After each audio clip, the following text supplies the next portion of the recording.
Just a really warm welcome. If you're here for the first time, so my name is Rich, this is my wife Anna. If you're here for the first time, we really want to welcome you.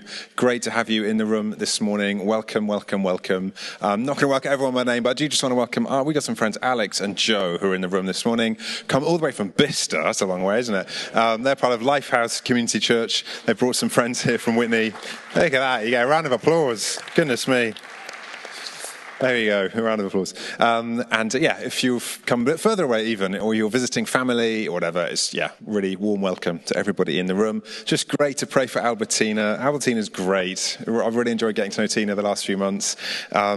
We are going to have to soon, though, start a sort of a Zimbabwean club of the church or something. I don't know. They don't got any ideas, like an evening for the Zimbabweans or, a Zimbabwean lunch, Sunday lunch. Does that sound okay? Yeah, that sounds good. That's the best idea of those.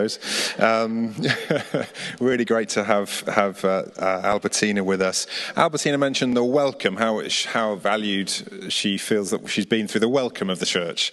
And that's just so good to hear, isn't it? Isn't that wonderful to hear? It's wonderful to hear, but that's just the start, isn't it? Our church is changing, which is a good thing, because God's at move. But it does mean, for those of us who've been in the church for a number of years, okay, welcome is good, but then it's the next step of actually sharing life with people who are new in the room and making an effort to have them in our homes and to open our lives up to new people in the room. Welcome's only the beginning. Actually sharing life is what needs to follow. Also just wanted to thank Gary and Jackie. Gary and Jackie, who've hosted the Joining the Family course faithfully, I think for many years, as well.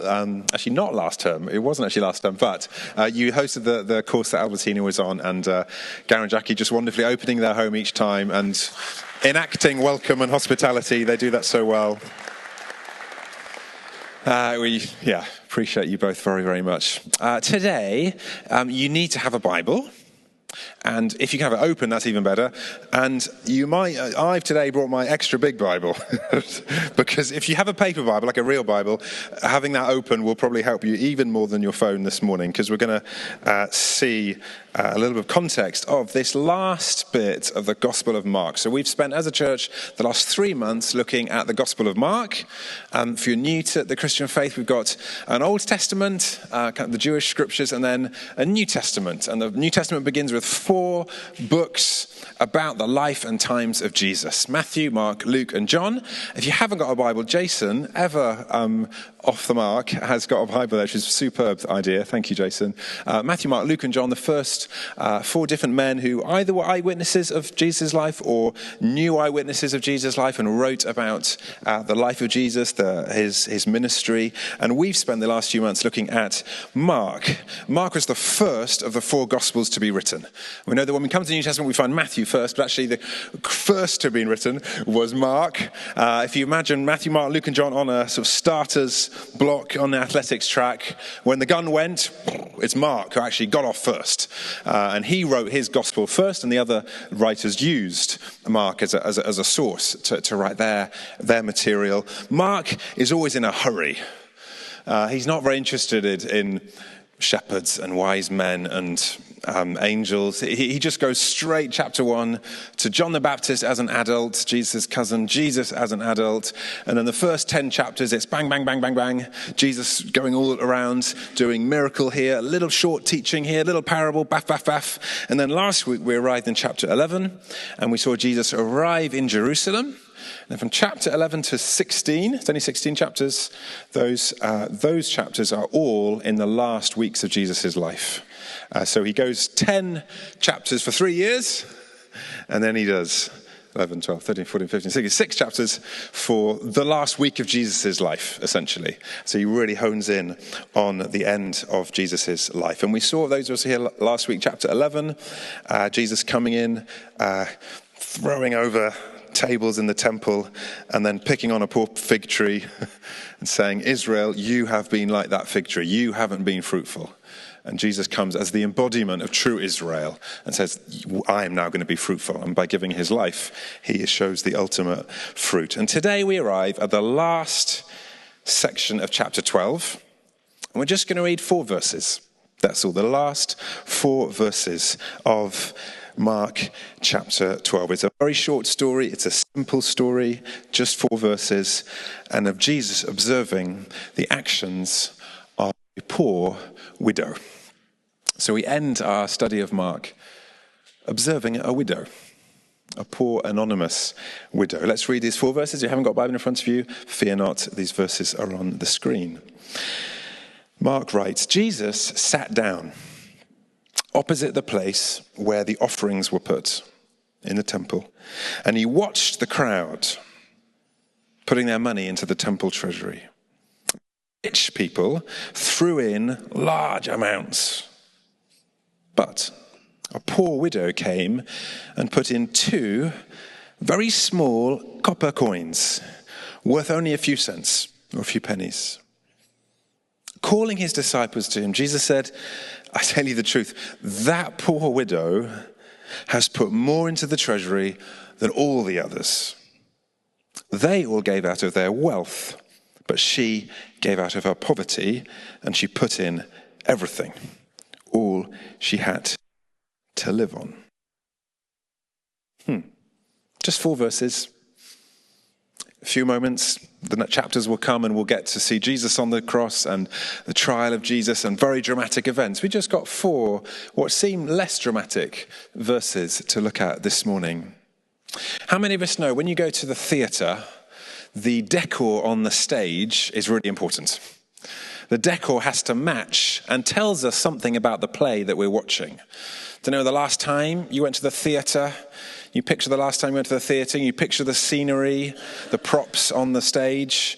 Anna and I have been 3 times, I think, to the theatre in the last 2 or 3 years. We went a few weeks ago to the Oxford Playhouse and we saw Little Women.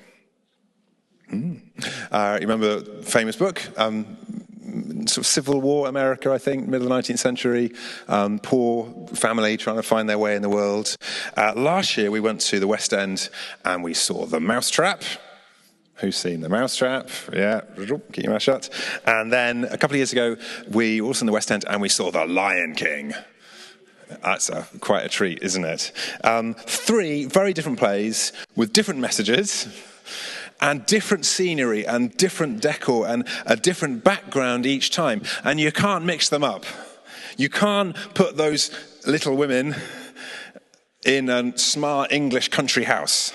That you can't do that. You can't put the detective from The Mousetrap in the plains of Africa. That wouldn't work. You can't put the lions and the warthogs, Timon and Pumbaa, in Civil War America. That wouldn't work.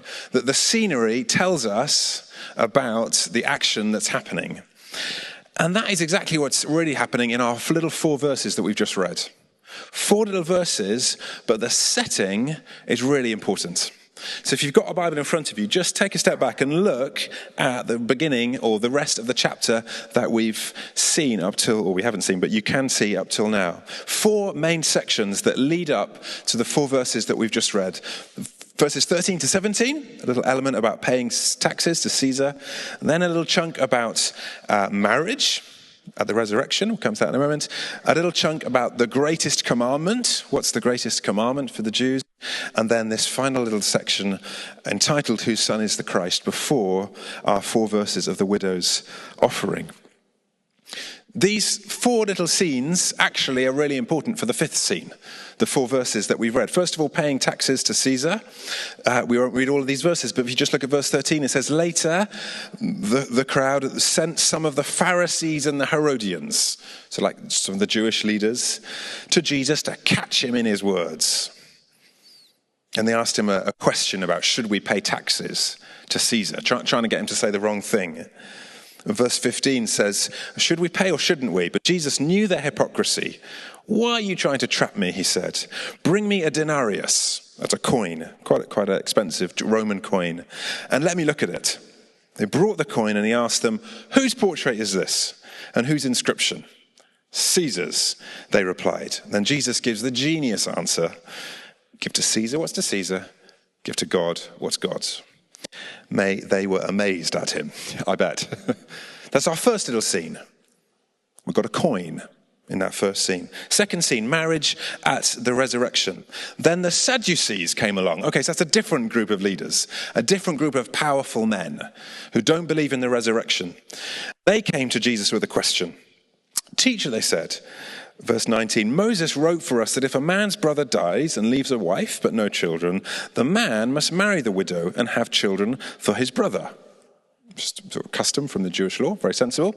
And then comes the second question. The Pharisees asked a question, now it's the Sadducees to ask a question, and it's a stupid question. Now there were 7 brothers. Imagine this scenario, Jesus. The first one married and he died without leaving any children. The second one married the widow, but he also died, leaving no child. It was the same with the third. In fact, none of the 7 left any children. Last of all, the women died too. At the resurrection, that we don't believe in and you do, whose wife will she be, since the 7 were married to her? Which is a completely stupid question, silly question to ask. And Jesus gives a clear response.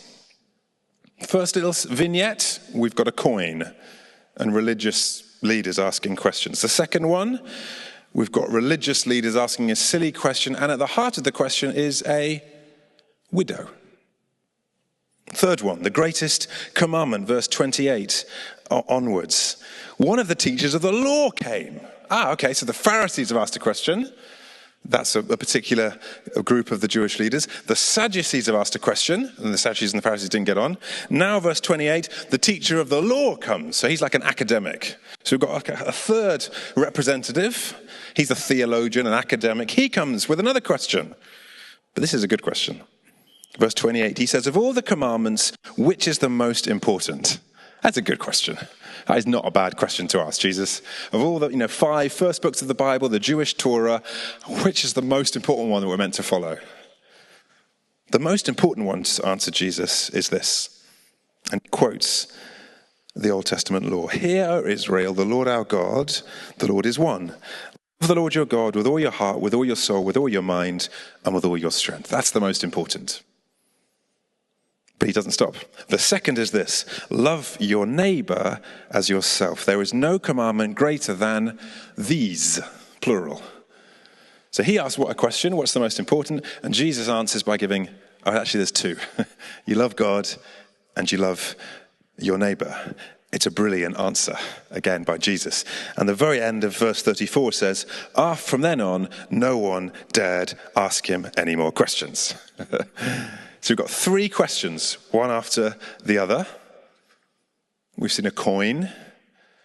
We've seen powerful men. We've seen a widow in this question. And we've seen a definition of true Christian discipleship. Love God, love your neighbor. 4th little scene. In the NIV, it's called, Whose Son is the Christ? Jesus asked that question this time. They've all stopped asking questions. Now, Jesus asked a question, and he quotes Psalm 110. We won't go into the question now. But at the end of verse 37, the large crowd listened to him with delight. He's in the heart of Jerusalem. It's the week before Passover. There are thousands of people in Jerusalem. And this crowd are listening. They can't believe the words he's saying. Extraordinary. But he's also annoying the powerful people who are watching. As he taught, verse 38, Jesus said, watch out for the teachers of the law. Like those guys who've just been asking me questions. They like to walk around, look at them, in flowing robes and be greeted in the marketplaces and have the most important seats in the synagogues and the places of honor at banquets. They devour... What does it say? Widows' houses. And for a show, they make lengthy prayers. Such men will be punished most severely. So with this large crowd listening with delight, Jesus says, hey, watch out for those men. And they are men. Watch out for the teachers of the law, the powerful men. And Jesus picks on things that he does not please him. Grand, pompous clothing for religious people. Jesus doesn't bless Jesus. People trying to have the best seats in the house. That doesn't bless Jesus. This funny phrase, devouring widows' houses. In other words, taking advantage of the people who they should be taking care of. That doesn't bless Jesus. And long, showy prayers. That doesn't impress Jesus either. And then we come to our 4-verse story. It's like the fifth little scene in this 5-scene act. Only 4 verses, but what have we seen that's led us up to this point? Well, we've seen Jesus taking a coin and using it as a visual aid. We've heard talk of widows from the Sadducees and then from Jesus himself. We hear of widows being taken advantage of by powerful people. We see Jesus interacting with wealthy, powerful people who are trying to look all impressive but actually look a bit silly. Showy, pompous religion. And we've got this definition of true discipleship as well. You love God and you love your neighbor. And then we come to our 4 verses. And we see that these 4 verses, it's not just a nice little story added on, oh, poor people, you should give gifts as well. That's not what's going on here. It's more like the epilogue to all the other teachings. It's the culmination of what Mark is trying to tell us in the order of his material. And actually, maybe it's even the most important bit of this chapter. That the model disciple in chapter 12 is this anonymous, poor widow. She's the one we should be like. She's the one we should emulate, whilst all these other things are the backdrop on the stage. So, what can we learn from this lady? What can we learn particularly about giving, about generosity from this lady and from the rest of Jesus' teaching in the New Testament? I'm just going to say 2 things. It's a 2-point sermon. Our giving is to be sacrificial, not showy. Our giving is to come from our first fruits, not our leftovers. Those are 2 things to take home with us today as we think about giving, as we think about being a follower of Jesus. First of all, our giving is to be sacrificial, not showy.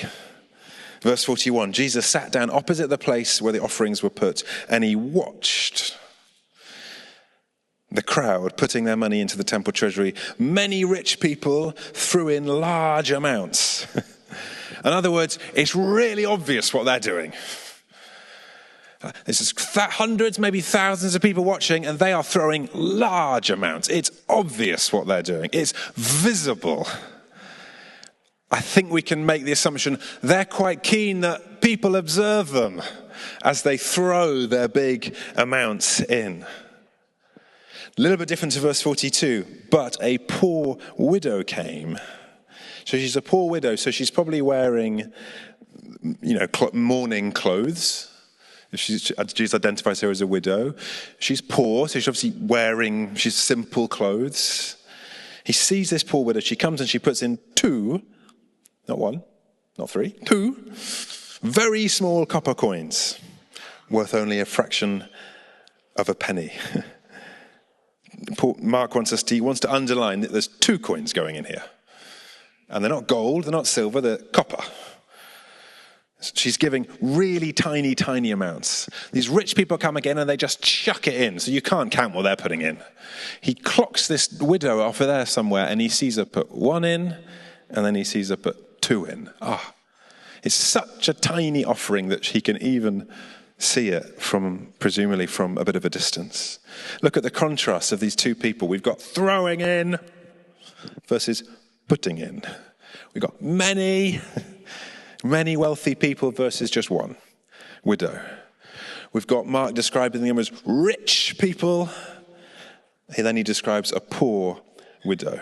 We've got large amounts. We've got a fraction of a penny. We've got a clear contrast going on between these 2 acts of giving. And it's the secret one which pleases Jesus much, much more. It makes us think, for those of us familiar with the New Testament, of the moment on the Sermon on the Mount when Jesus, just to his disciples, says, "Be careful not to do your acts of righteousness before men to be seen by them. If you do, you'll have no reward from your Father in heaven." You're trying to chuck money in the temple so everyone sees it? Great, you get rewarded, you get attention, and that's the end of the reward. So when you give to the needy, don't announce it with trumpets, as the hypocrites do in the synagogues and on the streets, to be honored by men.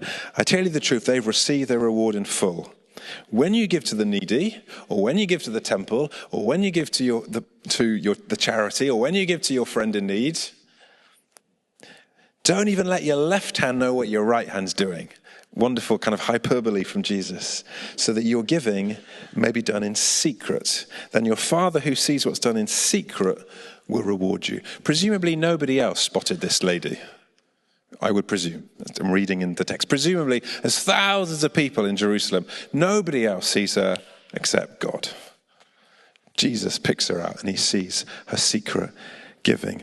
Giving that is sacrificial, not showy, is what blesses Jesus the most. He just said he doesn't like showy prayers. He doesn't like showy giving either. I think Dave and Chris are at home watching us this morning. They have had a couple of weeks in India. They're with us back in India, except I think their stomachs are still, to some extent, still in India, as can happen a little bit. I remember going to India about 20 years ago as a very young.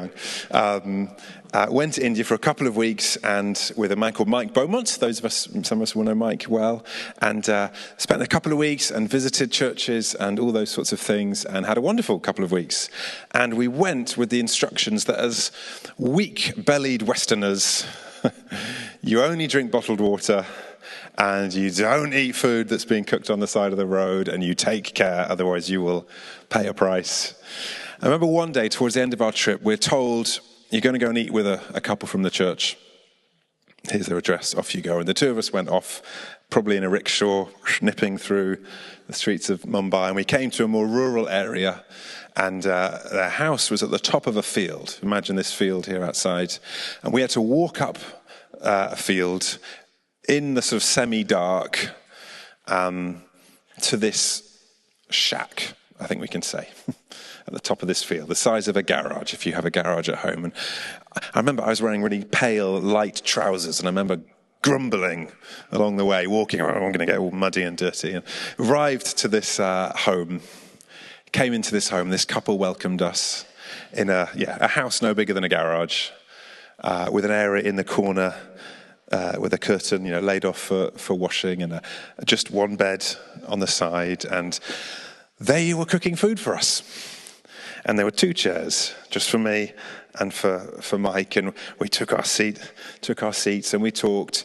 I don't think their English was terribly strong. Our Hindi, certainly not. And they were cooking for us. And they started sort of dishing out 2 plates, one for me, one for Mike. They were sitting on the floor. It became clear after a while they weren't going to eat. Okay. And as I just said, you go to somewhere like India as a simple Westerner, you just be careful what you eat and drink. And I remember looking at Mike, and Mike just said 2 words under his breath: eat it.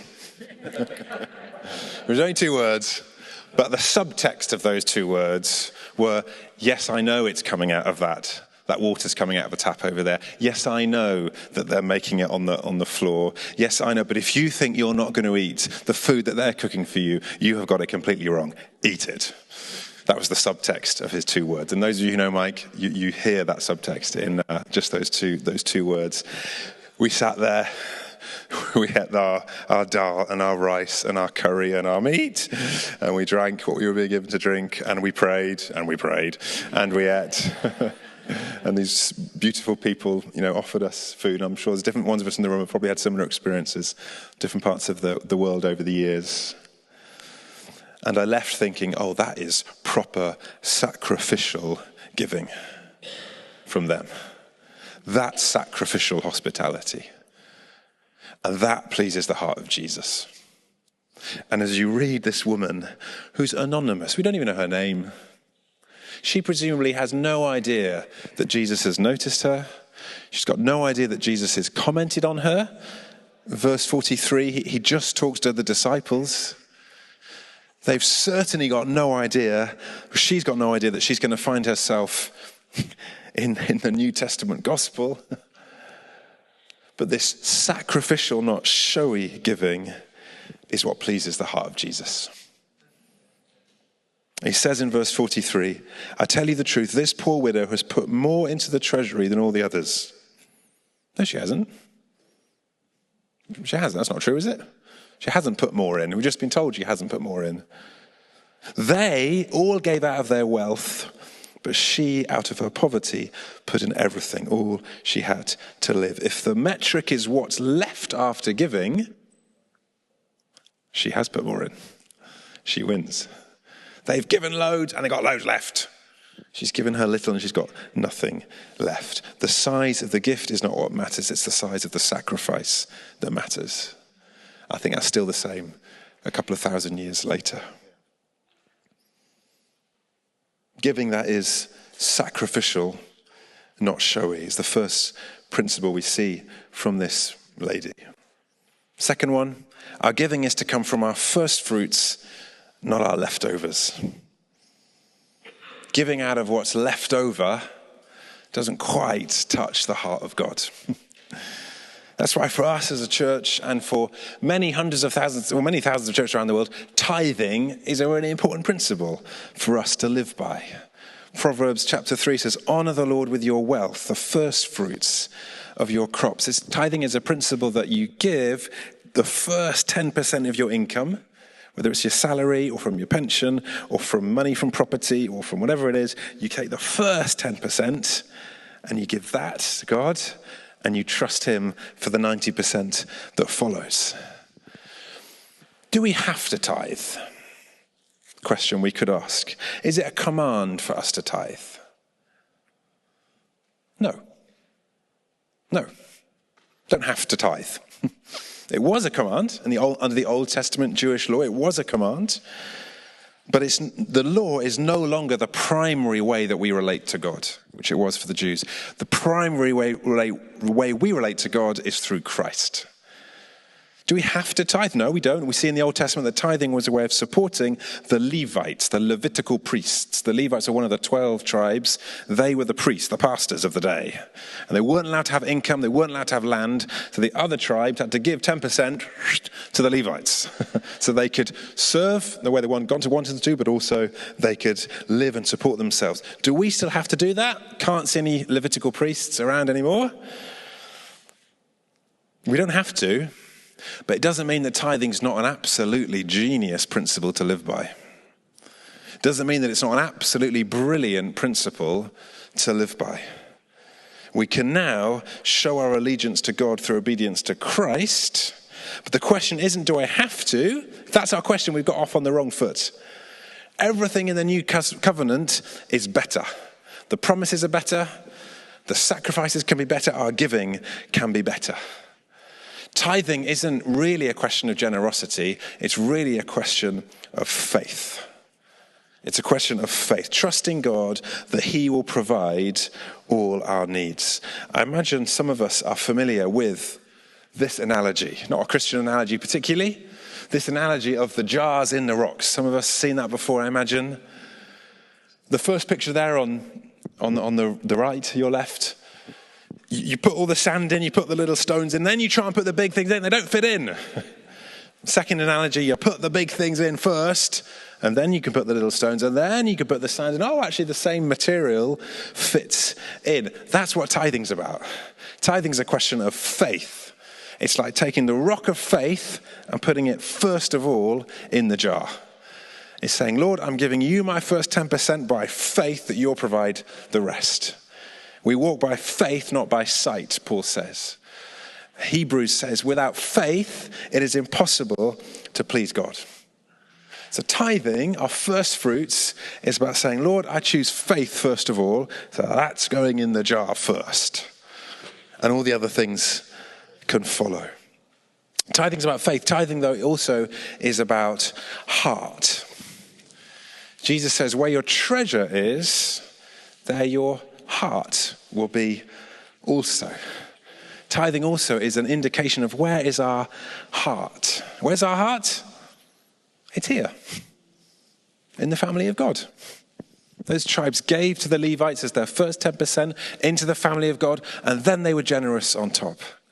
We tithe first of all to the local church because that's where our heart is. Albertine has just expressed her heart is with us. We express to her, our heart is with you. Tithing says, my heart is with God's expression of the local church, and then generosity can follow. Love God, love your neighbour. Our giving is to be sacrificial, not showy. Our giving is to come from our first fruits, not our leftovers. I wonder how often we give God our leftovers. Is our prayer time with Jesus the last 10 minutes of the day before we fall asleep? Or is it the first bit of the day? I understand some of us work shifts, and there's seasons of life where that is a bit tricky, but for most Christians, in most seasons of life, actually starting the day in prayer, opening the scriptures, saying, I'm giving this day to you, Lord, as the first fruits principle is totally possible. Might not be our preference, but it's totally possible. There's something about saying, I'm not giving you my leftovers, Lord. I'm also going to pray when I'm doing the washing up, and I'm also going to pray before I go to bed, and I'm also going to pray when I'm in the car. But there's something about, Lord, the first fruits of my day I'm giving to you. I don't want to give you the leftovers of my life. Giving is to be sacrificial, not showy, first fruits, not our leftovers. We see that this widow's offering isn't just a little extra story, a little extra detail. It's actually a crucial story in this chapter. And actually, she sets us up for the end chapters of the book. There's nothing showy about the sacrifice of Jesus, which is what's going to come. We see that God the Father gave his one and only Son, his first fruits, he gave as a sacrifice for us. And in some ways, she points to the sacrifice that's going to follow in the chapters that are to come. She's a foil, if you like, to the other powerful people of this chapter, and a model for us to follow and to be like. Amen? Amen. We're going to finish there. We're going to close with the final song together. Let me just finish this by saying this. Mark, he's in a hurry in his gospel, as I said earlier. Everything's quick. Jesus quickly goes to Galilee, and then he goes here, and then except here. Jesus sits down and he watches how people deal with money. I wonder if Jesus was sitting here this morning, or if he was sitting in our home and he watches how we deal with money. If he were to watch how we deal with generosity, what would he see? These are the things he wants to see. What would he see when he watches and observes us in our lives today? Jason, are you happy to come up? I think I'll just pray. We're going to sing final song of devotion to Jesus, and then it'll be time to come to an end. Why don't we just bow our heads, close our eyes. Just take a moment just to pause, just to reflect.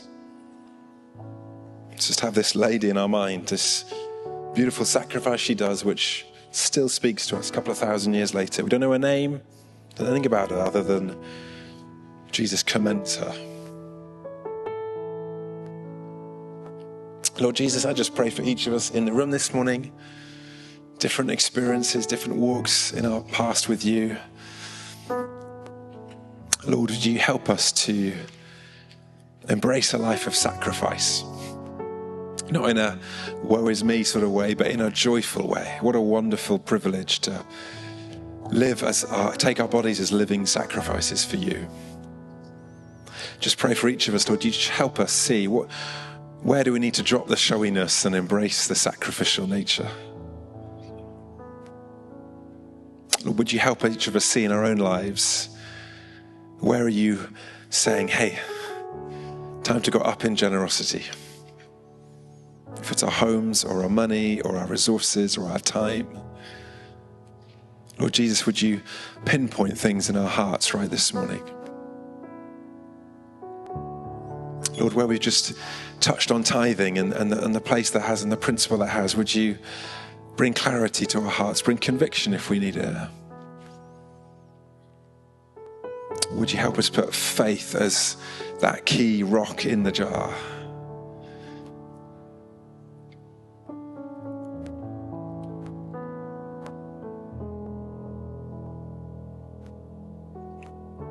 Proverbs 4 says, above all else, guard your heart, for everything you do flows from it. Money touches our heart, doesn't it? Generosity touches our heart. Should we stand together?